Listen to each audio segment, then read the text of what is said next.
የጥበብና የእውቀት መስከብ የሆነው ያ ተሰውሮ የነበረው የእግዚአብሔር መገለጥ የጥበብ መገለጥ የሆነው ክርስቶስኛ ውስጥ እንዲገለጥ እግዚአብሔርን ቃል ማምሰል ስላለብን የጥበብና የመገለጥ ሀብት ያለው ክርስቶስኛ ውስጥ አለ። መጣስ ነገር በቅዱሳን ዘንድ አለ ይላል። በምን በቅዱሳን ዘንድ ያለ ምን የጥበብና የመገለጥ ሀብት የሆነው። ስለዚህ ይሄ ሀብት እንዲገለጥ አማኝ ምንድነው ማድረግ አለበት? ሜዲቴሽን ማድረግ አለበት። የእግዚአብሔርን ቃል ሳምሰላስለው እኔ ውስጥ ምን አለ? የእውቀትና የጥበብ ሀብት አለ እናንተ ውስጥ። ይሄ ግን እንዲገለጥ ምንድነው ማድረግ አለብኝ? የእግዚአብሔርን ቃል ማምሰላስል መመገብ አለብኝ። ለምን ጳውሎስ ምን ይላል?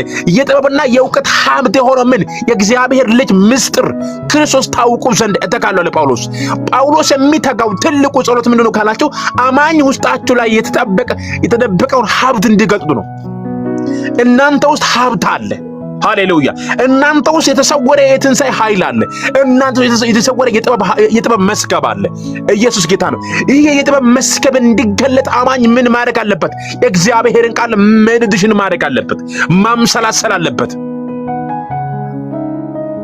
የእውነት እግዚአብሔርን ቃል እናምሰላሰል ቅዱሳኖች፣ የእውነትን እምላችሁት። ስለዚህ ጳውሎስ ምን አለ? በፍቅር ተባበሩ፣ በማስተዋል ወደሚገኘው ወደ መረት ባለጸግነት ትደርሱ ዘንድ እርሱም የእግዚአብሔር ምስጢር የሆነው ክርስቶስን ታውቁ ዘንድ። ማንን? ክርስቶስን ታውቁ ዘንድ። የጳውሎስ ምሻት አማኞች ክርስቶስን እንዲያውቁት። እንዴት ነው የሚያውቁት? በቃሉ በኩል። እንዴት ነው የሚያውቁት? የእግዚአብሔርን ቃል ሜዲቴሽን ያደርጉ እያምሰላሰሉ የእግዚአብሔርን ቃል ሲያምሰላሰሉ ያውቁታል። ዛሬ በኢየሱስ ክርስቶስም እግዚአብሔር መንፈስ አይኖቻችሁን ይክፈት። የእግዚአብሔር መንፈስ የልቦና አይኖቻችን ይክፈት። ምን እንድናደርገው? እንድናውቀው፣ አንደርስታንዲንግ እንድናደርገው፣ ጥበብ የሆነው ክርስቶስን እንድናውቀው፣ እኛ ውስጥ ያለው መስከብ እንዲገለጥ። እኛ ውስጥ የተሰወረ ምን አለ? መስከብ አለ። ምን? መንፈሳችን ውስጥ። ያልገባችሁ ሰዎች ነገር ልንገራችሁ። የሰው ሁለንተና ሶስት ነው። ነፍስ፣ መንፈስ፣ ስጋ አለው። ስለዚህ የሰው መንፈስ በዚህ አካል ውስጥ ነው የሚኖረው። በዚህ መንፈስ ውስጥ ምን አለ? የጥበብና የእውቀት ሀብት አለ። እሱም ክርስቶስ ነው። ለምን ጳውሎስ ሲናገር እዚሁ ቆላስይስ ምዕራፍ 1 ላይ እንደዚህ የሚል ቃል ታገኛላችሁ። ምዕራፍ 1 ላይ ሄዳችሁ እናንተ አንብቡት። ምዕራፍ 1 27 አካባቢ እንደዚህ ቃል ታገኛላችሁ። ይሄ ምስጢር የሆነው የክብር ተስፋ ያለው ክርስቶስ በቅዱሳን ዘንድ እንዳለ የማን? ስለዚህ እናንተ ውስጥ ምን አለ? የጥበብና የእውቀት ሀብት አለ። ጥበብ እናንተ ውስጥ አለ። ምን አለ? ጥበብ እናንተ ውስጥ አለ።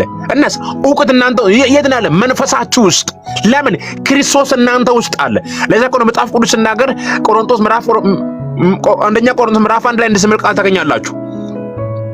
ምዕራፍ 32 አካባቢ ቤዛነታችን፣ ጽድቃችን፣ ቅድስናችን ሁሉ በእርሱ እንደሆነን እሱ ቅድስናችን እንደሆነ ጥበባችን እንደሆነ መጽሐፍ ቅዱስ ይናገራል። ጥበባችን ማን ነው? ክርስቶስ። የት አለ? በእኛ ውስጥ። በምን? በመንፈሱ አማካኝነት።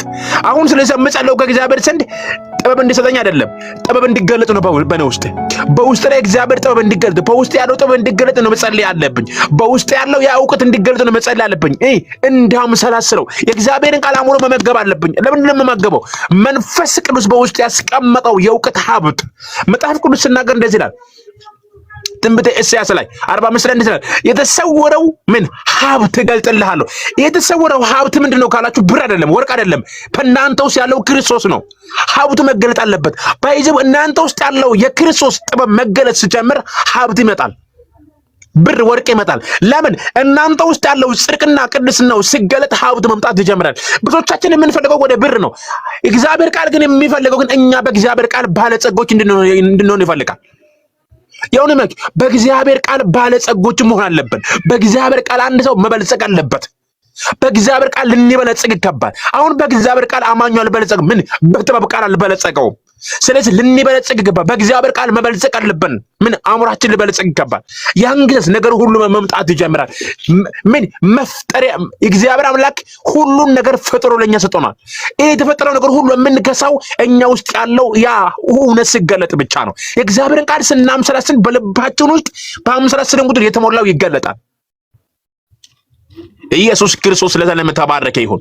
ስለዚህ እግዚአብሔርን ቃል ምንድነው ማድረግ አለብኝ? መሞላት አለብኝ። ምን? ዕለት ዕለት የእግዚአብሔርን ቃል የምሞላው ምን ነው? ውስጥ ላይ እግዚአብሔር ያስቀመጠው እውነት እንዲገለጥ፣ ውስጥ ላይ እግዚአብሔር ያስቀመጠው ኃይል እንዲገለጥ፣ ውስጥ ላይ እግዚአብሔር ያስቀመጠው የትንሣኤ ዕውቀት እንዲገለጥ። ባለፈው ሳምንት አስተምራችኋለሁ።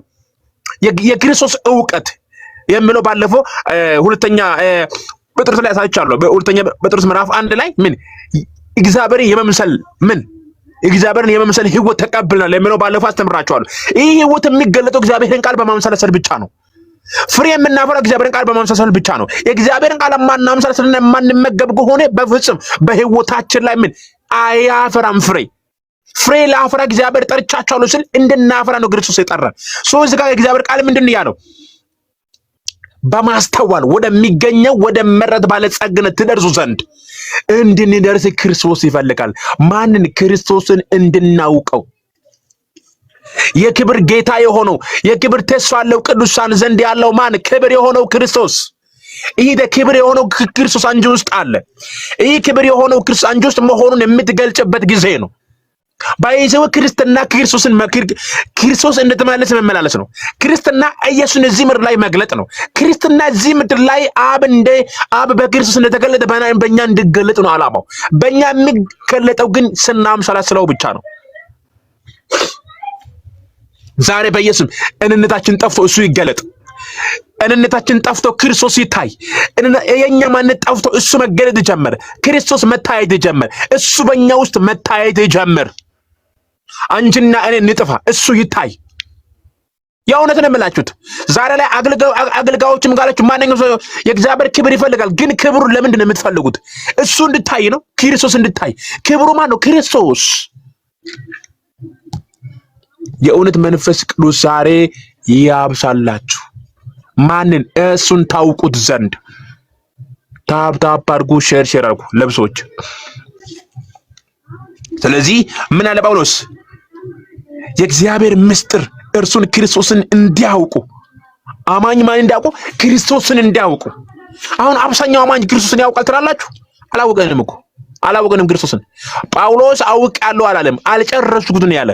ከማወቅ ያለፈ ይሄን ማን ትረዱ ዘንድ ምንን ጥበብ የሆኑን ትረዱ ዘንድ ይህን ታውቁት ዘንድ ጳውሎስ እናንተ ውስጥ መስከቦ አለ። ዛሬ ላይ እኔ ነገር ልንገራችሁ፣ ብዙዎቻችሁ የምትፈልጉት አንድ ነገር ነው። እኔ ዛሬ ለአንዳንዶቻችሁ እርግማና ያለው ምናምን ብል ብናገር ኖሮ ሁላችሁም በጣም የሆነ ብዙ ሰው በጣም ይጮኻል። ለምን? ፎከሳችን ወርድፍ አይደለም፣ ፎከሳችን ዲያብሎስ ላይ ነው። የምንቃወመው ዲያብሎስ ብቻ ስለሆነ እኛ ውስጥ ግን በክርስቶስ ኢየሱስ የሆነ ነገር አላወቀውም። በኢየሱስ ክርስቶስ የሆንጎን አላወቀውም። የሆነሽን አላወቀሽም። እስካላወቀሽም ድረስ ሁሉ ጊዜ ተቃውሞ ብቻ ነው የሚሆነው። ባይዘው አማኛው ማወቅ አለበት። ተቃውሞ ሳይሆን የተሰራለትን ማወቅ ነው ያለበት። ማወቅ አለበት። አሁን መቃወም ሳይሆን በኢየሱስ የተሰራለ ነገር ነው ማወቅ አለበት። ያን ጊዜ ነው መቃወም ያለባችሁት። እንደዚህ የምትቃወሙት እሱ ሌላ ትምህርት ነው። ሄዳችሁ መስማት። እኔ ብዙ ትምህርት ለቅቄያለሁ ቲክቶክ ላይ እንደ መቃወም እንዳለበት ናቱ ለቅቄያችኋለሁ። ስለዚህ ሰው እግዚአብሔርን ቃል ምንድነው ማድረግ አለበት? ሊያምሰላስለው ይገባል። ብዙ አማኝ እየተቅበዘበዘ ነው፣ አልዋሻችሁም። ብዙ አማኝ እየተቅበዘበት ምን በህይወቱ እየተቅበዘበት ነው ያለ። እግዚአብሔርን ቃል ከመማር ይልቅ እግዚአብሔር ሰው ጸልይልኝ ነው። ህይወቱ ግን አልተለወጠውም። የሚፈልገው ፕሮፌሲ ብቻ ነው። ፕሮፌሲ ደግሞ 100% አምናለሁ ሰው እንደሚያስፈልገው አምናለሁ። ግን የሚበልጥ ነገር ጥለናል። ሰው ዛሬ ላይ እግዚአብሔርን ቃል ሳያውቀው የሚፈልገው ትንቢት ከሆነ በጣም ከባድ ነው። እኔ እውነት በጣም አዝናለሁ። አንድ ጊዜ ቲክቶክ ላይ በጣም ሳዩ እኔ ቲክቶክ ላይ ገብቼ ብዙዎች ይላያቸዋለሁ እና ጳውሎስ ሲናገር እናንተ ውስጥ ያለው ምን የጥበብና የእውቀት ሀብት አለ። እስኪ አንድ ሰው እኔ ውስጥ የጥበብና የእውቀት ሀብት አለ በሉ እስኪ። እኔ ውስጥ የጥበብና የእውቀት ሀብት አለ። የጥበብና የእውቀት ሀብት በውስጤ አለ በሉ እስኪ።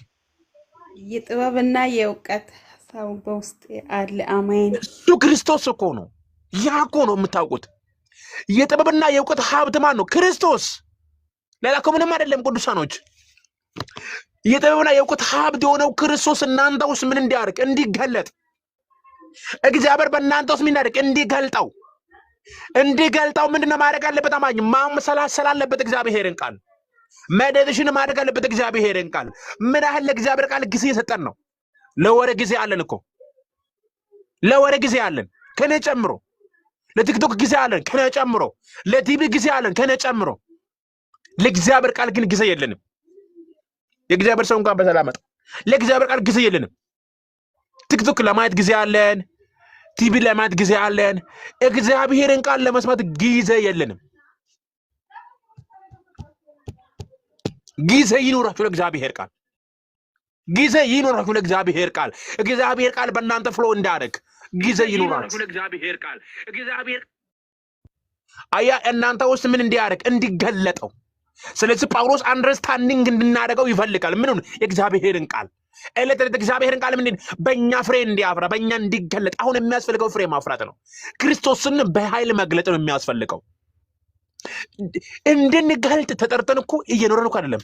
ክርስትና እንድንኖር እግዚአብሔር ጠርቶናል። ዝም ብሎ ቸርች መግባት መውጣት አይደለም ወንድሞችና እህቶች፣ እውነት ይግባችሁ። ቸርች ከብተን እንድንወጣ አይደለም፣ ዝም ብሎ መግባት መውጣት። አንድ ነገር ልንገራችሁ፣ በጌታ በኢየሱስ እግዚአብሔር ወደ ቃሉ እውነት ይመልሰን። እግዚአብሔር ወደ ቃሉ ህይወት ይመልሰን። ቃሉን ዲፕል እንድናውቀው፣ ክርስቶስን እንድናውቀው፣ ይህን የክብር ጌታ እንድናውቀው ምን እግዚአብሔር ወደ ቃሉ ይመልሰን። ስለዚህ እግዚአብሔር ቃል ምንድን ያለው? ዲፕል እንድታውቁት ምን የጥበብና የእውቀት መስገብ የሆነው ክርስቶስ ምን እንዲያደርግ እንዲገለጥ ይገለጥብን በኢየሱስ ክርስቶስ ስም። የጥበብና የእውቀት መስገብ የሆነው ክርስቶስ ይገለጥብን።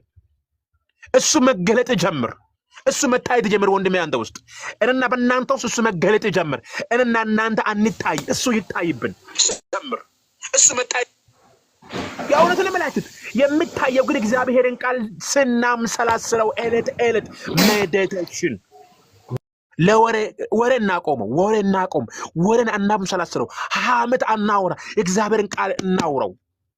ሐመት ይበቃል። በጌታ ፍቅር ስለ ሐመት ጊዜ የለኝም በሉት። ለተንኮል ጊዜ የለኝም። እኔ አሁን ለእግዚአብሔር ቃል ጊዜ እንሰጥለው። እግዚአብሔር ቃል ለእግዚአብሔር ቃል ጊዜ ሐመት ከጊዜ አታጥፉት። ለሐመት፣ ለወሬ፣ ለቲክቶክ፣ ለቲቪ ጊዜ ተውትና እግዚአብሔርን ቃል አንብቡ በጌታ ፍቅር።